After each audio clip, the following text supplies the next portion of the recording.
We have the pleasure to be learning today, SUCCAH, to be learning SUCCAH Daf Tes Amud. Well, we finished Tes Amud Aleph, but we're going to do a little bit of a deep dive into Tes Amud Aleph, correct some errors or some almost errors that I made, and hopefully we'll get to Tes Amud Beis. We'll start Tes Amud Beis. So, just to recap, the Mishnah said, Sukkah Yishana Beis Shammai Paislim. An old Sukkah, Beis Shammai says it's possible. Old Sukkah, and it means if it's older than 30 days, possible. Why? You've got to make the Sukkah l'shem SUCCAH. You got to have proper intention when you put SUCCAH on, that it's for the mitzvah Sukkah. And if it's old, you put it up in the middle of the summer. We're going to assume that that's not why you're putting up your SUCCAH. You put up your SUCCAH in August because, I don't know, because of the heat, because of the sun, for whatever it is, because you want to put your pool there in the backyard. So that's why you got to put up before Sukkot, all right? So Beis Shammai says it's possible, and Beis Hillel machshirim. Now I was looking at the little letter on the gemorah. This says, the little aleph that says we pass like this Beis Hillel. Beis Hillel machshir. We always pass like Beis Hillel, except for a couple of cases. One of them was in Sukkah. So, but I said we pass like Beis Hillel, and one of you, Choshev Yidin, said to me, "What do you mean? Everyone knows you got to move your SUCCAH and do it l'shem SUCCAH." And incorrectly, I said, "You're right," and we're gonna look into it. And we looked into it. So this is me looking into it. All right. So it says, take a look in the Shulchan Aruch. Shulchan Aruch says like this. Before we get to the Shulchan Aruch, actually, let's take a look at Taisus. Taisus says, Sukkah Yishana Beis Hillel Machshiru. But Yerushalmi, it says in the Talmud Yerushalmi, Tana Tzach L'Chadish Ba Dovar. You got to make something new in the SUCCAH. You got to do some type of new thing. Chavraya Amrin Tefach. Some say you need to move around to put down a tefach. Tefach is a hand width, 10 centimeters by 10 centimeters of SUCCAH. Rabbi Yisrael Mekoshu, Rabbi Yisrael says even a tiny bit. You don't need 10 by 10. Yeah, a tiny bit is good enough. Or bevad. You gotta, if you move one reed, but it's got to be along the whole length of the sukkah, and then you got a kosher sukkah. So again, the Mishnah says, Beis Hillel says you're good. You can have a sukkah 100 years old, it's kosher. Nothing wrong with that. Beis Shammai says possible. All right? I said we follow like Beis Hillel. The little letter says Beis Hillel. I said Beis Hillel, and someone says, "What do you mean? Everyone knows you got to make kosher SUCCAH. You got to move your SUCCAH around, pick it up, put it down. Otherwise it's possible." So I didn't look into it properly before the share, which I should have. I should have done that 100%. Guilty. But we clearly passing like Beis Hillel. So what's going on over here? Why are we busy moving our SUCCAH around before Sukkot if Beis Hillel says it's kosher and the little letter says we passing like Beis Hillel? What's going on? So take a look in the Shulchan Aruch, Taf Reish Lamed Vav. I'm going to read to you from the Shulchan Aruch. Shulchan Aruch says like this: Sukkah Yishana, an old Sukkah. Your Sukkah is 100 years old. More than 30 days old, it's fine. What's the din kshera? We paskin like Beis Hillel. Thank God I didn't get it completely wrong. We do paskin like Beis Hillel. So what are we all doing moving our SUCCAH around before Sukkot? Says the Shulchan Aruch, you got to do something new in it. You got to do something. Begufa l'shem chag. You got to move the SUCCAH a little bit. You got to play around a little bit with it to show intention that this is made for Sukkot, for the Chag of Sukkot, festival of Sukkot. It's not just you're living in your shed now for a week, right? So he clearly,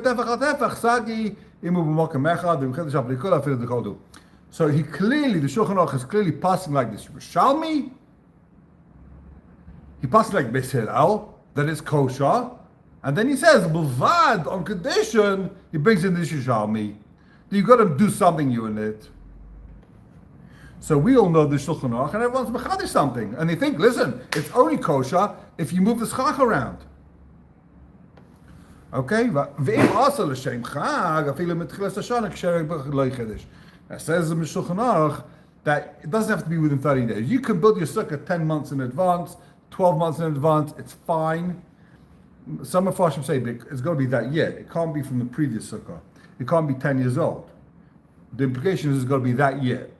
Anyway, so why do you have to be mechadish something? It says in the Mishnah Berurah, Uvachi chadish hayne lechatchila. It's a din lechatchila al mitzvah ba'amah. There's a mitzvah to move something around. This Yerushalmi doesn't mean that it's possible like Beis Shammai. Yerushalmi is not possible like Beis Shammai. Yerushalmi can't pass like Beis Shammai. We pass like Beis Hillel. Beis Hillel got it right. We always pass like Beis Hillel. It's kosher. So why do you have to move stuff around? That's a mitzvah. That's a nice thing to do, but it's not ma'ak of the sukkah. The sukkah is not possible, invalid if you don't do it. You sit in a sukkah that was made 6 months ago, you built it for your shed, it's fine. It's kosher. The SUCCAH does not have to be made l'shem SUCCAH. It's a nice thing to do, to pick up, to put it down, but it's not ma'akav. That's what Mishnah Berurah says. The plain reading of the Shulchan Aruch would seem to imply that ubulvad, you need to. Mishnah Berurah says no. That's only for a mitzvah. Who's he quoting here? He's quoting the Magen Avraham, the Taz and Hashem Chayadim Kar Yaakov. But the Beis Yosef, clearly, he says it, but the Beis Yosef says it is ma'akav. The Beis Yosef paskins, like this Yerushalmi, understanding of the Yerushalmi is that it's ma'akav. If you don't do it, after the fact, you're not yetzer. It doesn't work. It's no good. But the Mishnah Berurah says, all the Achronim, Magen Avraham, Taz, Na'ashalim, B'Kar Yaakov, they all paskin that this is only a din, it's a mitzvah. And why? Why should you play around with your SUCCAH if you don't need to? Says the Mishnah Berurah, you know why you need to do this? You need some type of recognition that it's not a house. If you don't do this and people just put up the SUCCAH and leave it there for 10 years, people just end up living in the house for sukkahs. What's the difference? You have a shed in your house and you just live in your house. So you should move the SUCCAH. It's just a mitzvah. It's a hekah. It's a recognition that it's SUCCAH. You're doing something to remember, but it's a mitzvah ba'alma. It's not ma'akav b'diavad, and it's kosher. What's the halacha l'maisa? Where is it relevant to us nowadays? Nowadays, in the Holy Land of Israel, a lot of people have a pergola, and they've got wooden slats that they put them in like an angle to block out the sun. And people use that as a SUCCAH. People use that as sukkah. The slats aren't actually drilled in. There's like U-shaped things on each side, and the wood just like sits in. They do it at an angle. It slides in like that nicely, if you can see that. And it's very easy to kashi a sukkah. You pick up the slat, you put it back down, and you're good, right?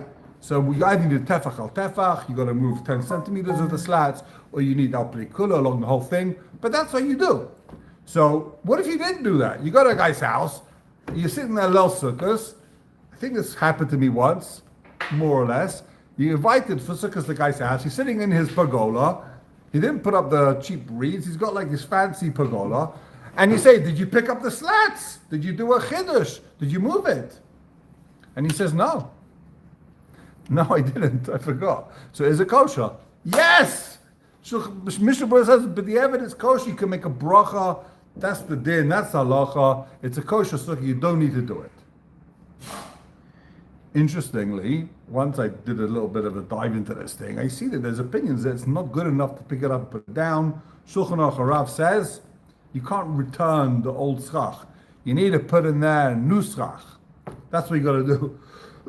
It's not enough just to pick it up, tefach, put it back down. That doesn't count. You got to put in fresh leaves.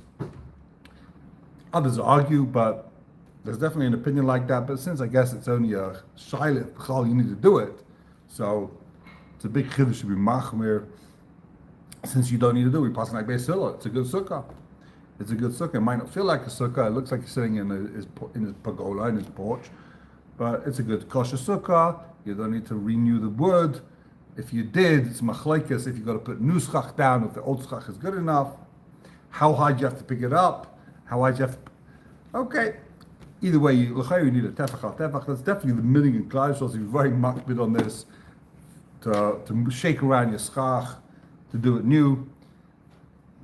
So that's the maskon of the sugya over here. I do apologize for getting it completely wrong in the last share. Okay. Says the next Shaila. The next question is the gemorah, further down the page. The gemorah said, this is what we were in the middle of dealing with. The gemorah says, second line from the bottom, the muti gzula. What does this pasuk come to teach me? Shivas yom tasel lecha lemute gzula. To tell me that a stolen sukkah is possible. Now, once we're in the Shulchan Aruch, let's take a look at the next siman in the Shulchan Aruch. Shulchan Aruch says like this: Sukkah she'ulu gzula. Borrowing a sukkah or stealing a sukkah. So it says the Shulchan Aruch, Yaitzim b'sukkah shula v'chein yaitzim b'sukkah shutvas. First of all, you're allowed to be yaitz in a borrowed sukkah. You can sit in a borrowed sukkah.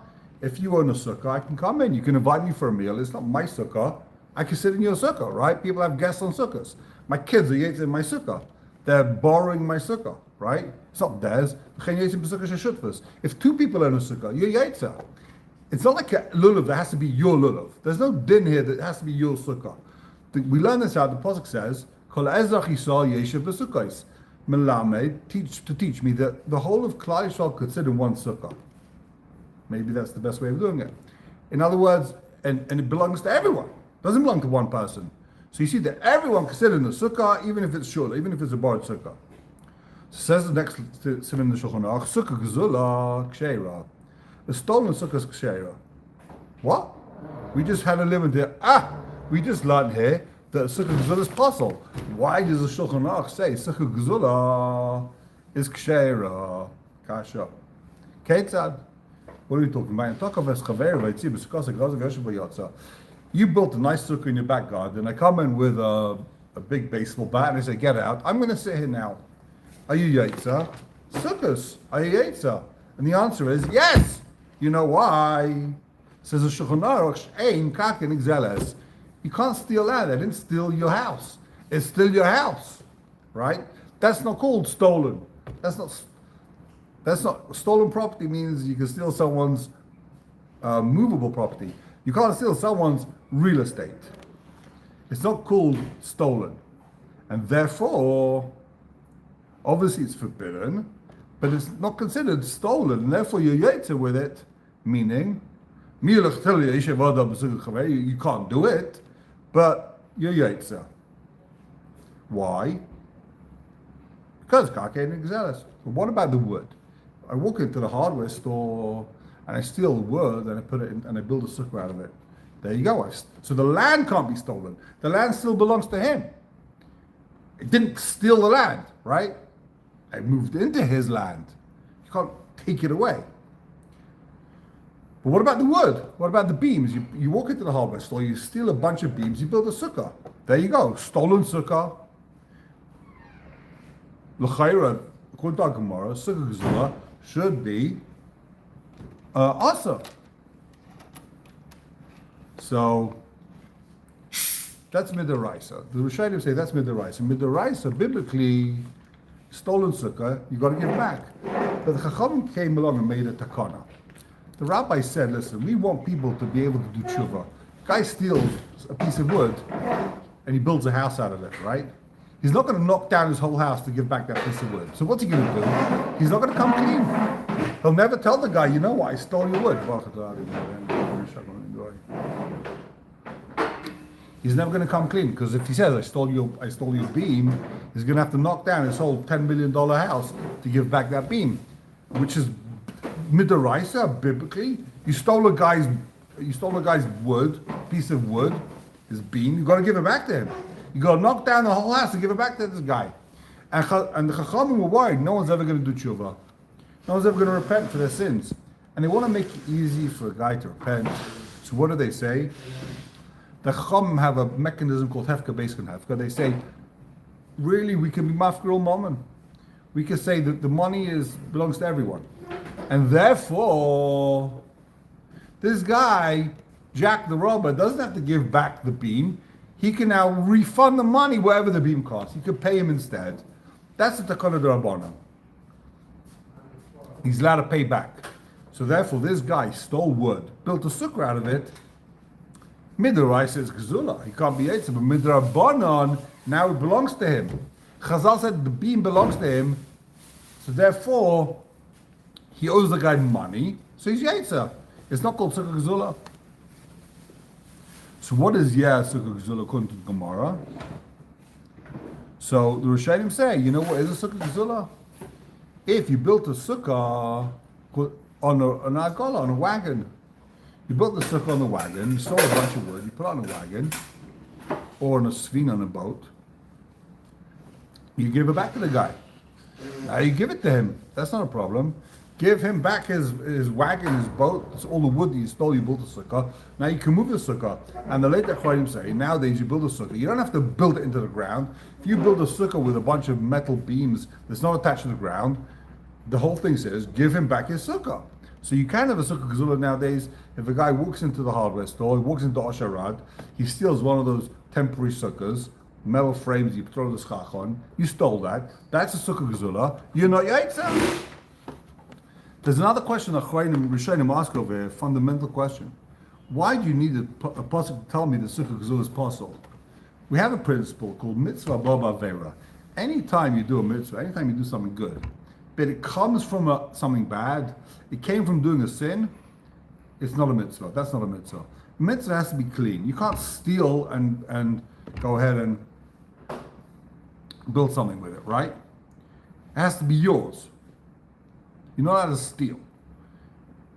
So it's called a mitzvah. Why is this not a mitzvah b'avera? What you need is separate pasuk to tell me over here. This is possible. It's a mitzvah b'avera. You steal a sukkah. There's no bigger avera than that. There's no bigger sin. Stolen. Says the gemorah. So says the Achronim. Rather, says the Rishonim. Take a look in Taisus. We're not going to see Taisus. It's a length of Taisus. Taisus says, it could be that this is the Raisa. This is the Raisa. Sukkah Gezula is possible. But mitzvah b'avera is only the Rabbanon. Only midrabanan you're not Yetzer. In other words, if you do a mitzvah, but it's above avera, you stole, and now you went ahead and you built the sukkah. Midraisa, it's possible, but midrabanan, it's a mitzvah b'avera. Only midrabanan is it possible, but midraisa you could be Yetzer. That's one mahalach. The Ritva says a whole different opinion of it. Ritva says mitzvah b'avera is only when something comes in the ratzais. You're praying, you bring a korban, a sacrifice, you're doing something to find favor in God's eyes, that you can't do mitzvah b'avera. But if any other thing, mitzvah b'avera might not be possible. There's another opinion that maybe this is going according to Shmuel, and Shmuel doesn't hold the mitzvah b'avera is possible. Okay. Others have a whole different malach of here. Since in SUCCAH there's a special drasha that you can use a borrowed sukkah, shol is mutter, you can borrow someone's sukkah. In other words, you see from there that it doesn't have to be yours. If you could borrow a sukkah, means it doesn't have to be my sukkah, I can borrow a sukkah. You can't borrow a lulav to be Yetzer. So you might think that if it's stolen, that's not possible, since it doesn't have to be yours either. All right, the Achronim have a whole bunch of different mahalchim. Some Achronim say, you know what the nafkamina is suffik ezel. If suffik ezel, if you're not sure if something's stolen, right? It could be suffik ezel. You don't have to give it back. I'm not sure who this belongs to. Do I have to give it back? No. But as far as the mitzvah, the raisa goes to sukkah. Once, if you're not allowed to sit in the stolen sukkah, so suffik the raisa l'chumrah. You got to take the more stringent side. You don't know if it's stolen. You don't know if it's not stolen. You walk into that guy's house. He invites you to have a meal, and then you think to yourself, wait, doesn't that bean belong to my neighbor? It might be stolen. You don't know. Did he buy it? Did he not buy it? Did he steal it? So, as far as mitzvah b'avera goes, you can say, listen, it's not an avera, it's a suffik avera. But as far as mitzvah gezula, sukkah gezula goes, suffik gezel is the raisa. That's one mahalach. Others want to say something different. It's also to eat outside the sukkah, right? You're not allowed to have a meal outside your sukkah. Forbidden. You're not allowed to wash on sukkahs and have a meal outside of your sukkah. Now, mitzad mitzvah b'baveira, you're right, it's not a mitzvah. But the question is the sukkah possible? Is that called I ate outside the sukkah? So said the Achronim, once the Torah tells you you're not allowed to use the stolen sukkah, now you're not allowed to eat in that sukkah. That's not called eating in the sukkah. The sukkah is possible. Others want to say the nafka minute is with walls. If the walls have to be kosher or not. What? You can't have a plus sukkah. Sukkah has to follow a certain. Yeah. If you don't sit in a kosher sukkah, then you're not yet. you're wasting your time. Right. So the question is if it's suffix stolen. How do you have something stolen? So you have a suffix. A guy says, I stole 3 beams. I built the sukkah. I don't know if this is one of the stolen ones. Right? He's got 2 beams at home. He built it with one of them. It's built. The sukkah's built. He built the sukkah. One beam he stole, one beam was his. Right? He's got a suffix. It's 50-50. Is this sukkah stolen or is it not stolen? I don't know. Okay. I don't know. So now, hold on. So mitzvah, as far as the principle of mitzvah bavera goes, you could sit there. Why? Because it's a mitzvah bavera. The suffix. Is there an avera? I don't know. Do you have to give it back? I don't know. It's a suffix. It's suffix gezel. Do you have to give it? Stolen is stolen. No, maybe it's not stolen. But maybe it's also. It's a suffix. There's a doubt if this sukkah is stolen property or not. Do I have to give it back? I don't know.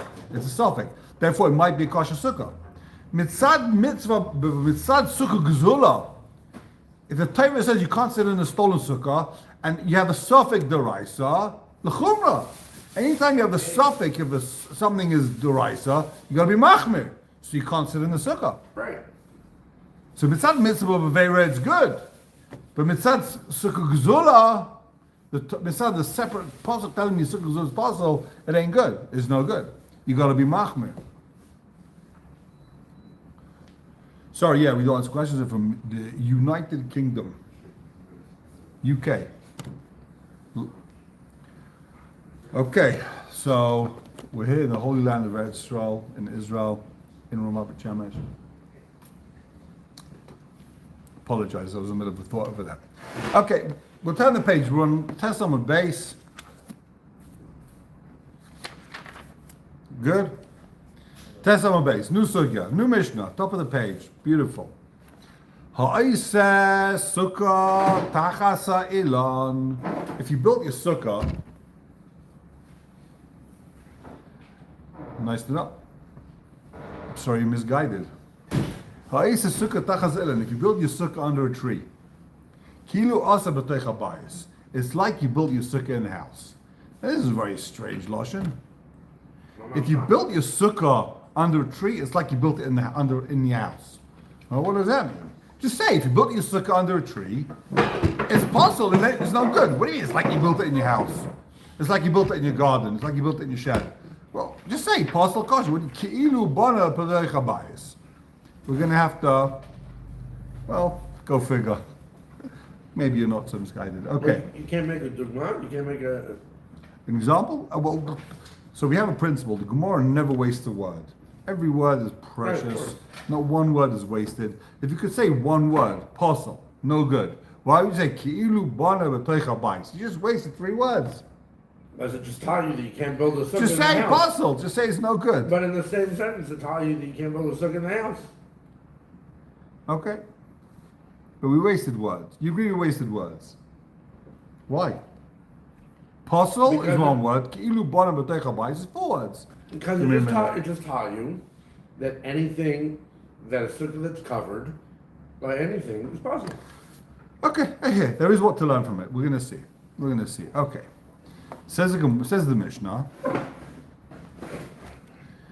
Says the Mishnah, Sukkah gabi sukkah al-yadin she'eva tachtoin psula. You have 2 sukkahs, one on top of the other. It's not for now. I can't answer these questions now. Ha'is sukkah gabi sukkah. You can send me messages. We'll answer questions privately. Test on the base, right? Test on the base, yeah. 9 side B. I remember. 9992147@gmail.com. So says the Mishnah. So ha'isa sukkah, agabe sukkah. You built your sukkah, and then you put another one on top of it. So what's the din? Halyayna kshera. V'atachtayna psula. The good one, the top one is good. The bottom one is bad. See, if anything, this is wasted words. Why? What, There's not one wasted word there. Absolutely. I would think. I'm One happy to second. help you. Yeah. I would think straight up off the bat. That what? If I built this thing on top, why shouldn't the top one be mutter, be kosher? Right. But the mission we're going to see in a minute. Sometimes it's kosher, sometimes it's parcel, sometimes it's good, sometimes it's bad. I hear what you're saying, but you'll see that that's not accurate. The one on top is good, the one below is bad. All right, I'm happy to help. Says the Mishnah. Says Rabbi Yehuda, if people don't live in the one on top, then what's the din? The bottom one is good, the bottom one is kosher. Says the Gemorah, seems like a very basic, what could go wrong with this Mishnah? Simple, no explanation needed. Comes on the Gemorah, turns on its head. Okay. Omar Rava, says Rava, when is it possible to build your sukkah under a tree? When is it no good to put your sukkah under a tree? That's in a case where tziltza maruba mechamsa. That's if the tree has got nice thick leaves, then it's possible. Avachamsa maruba b'silsa. If the leaves of the tree are thin, then what's the din? It's kosher. Then you're allowed to build your sukkah under a tree. All right. So there's a big difference between the Mishnah and the Gemara. The Mishnah says you build it under a tree, it's possible. It says Rava, that's only if it's a thick tree. It's a thin tree, shedding tree. It's kosher. Now it says Gemara, how do you know this? Mimai, how do you know this? Listen to this, David. Mimai, how do you know this? Midiktani, it says Kilu also b'teichabayis. It says it's as if you built it in your house, right? It says as if you built it in your house. Meaning, Leisnei Psula, just say it's possible. What do you mean? As if you built it in your house. Leisnei Psula, just say all the words. Say your breath, say it's possible. So what do we learn from here? Elo kamash milan deilu dumyu debayis. Deilu dumyu debayis. Mabayis siltzim rub mechamsa, afilu siltzim rub mechamsa. Just like a house is properly covered, also the tree that's possible has to be thick and properly covered that the sun's not coming through. But if the sun does come through, then it's kosher. There's nothing wrong with it. Okay? So here you have it. All you guys who complain the rabbi's always machma. Here you go, the gemorah before SUCCAH. The Mishnah says it's possible. It says Robin, no, it's kosher. Unless the tree is thick. Okay? Says the Gemara.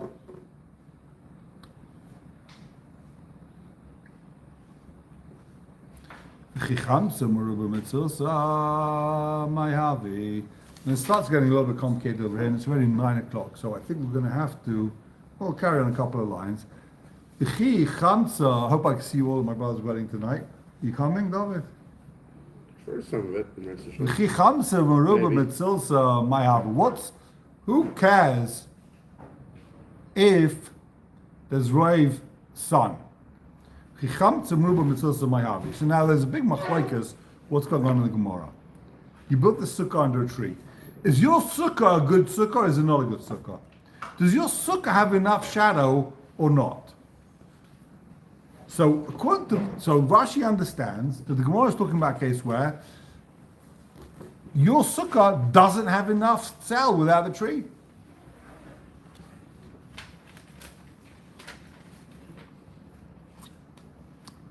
Your sukkah doesn't have enough. But if your sukkah had enough, it would be fine. Says the Gemara, who cares? So if your sukkah doesn't have enough, my hava meaning,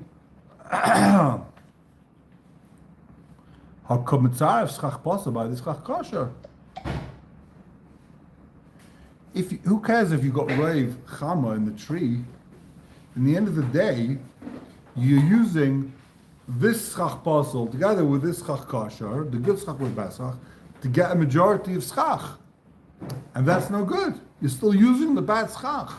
In other words, according to Rashi, this is how Rashi's learning, the problem is you don't have enough schach down here. You don't have enough leaves. You're using the bad leaves with the good leaves to consider it schach pot, to create the right cell. Okay, so we're going to have to carry on tomorrow, B'ezrat Hashem. Any questions, you can feel free to email me at 999-2147 @gmail.com. Happy to communicate.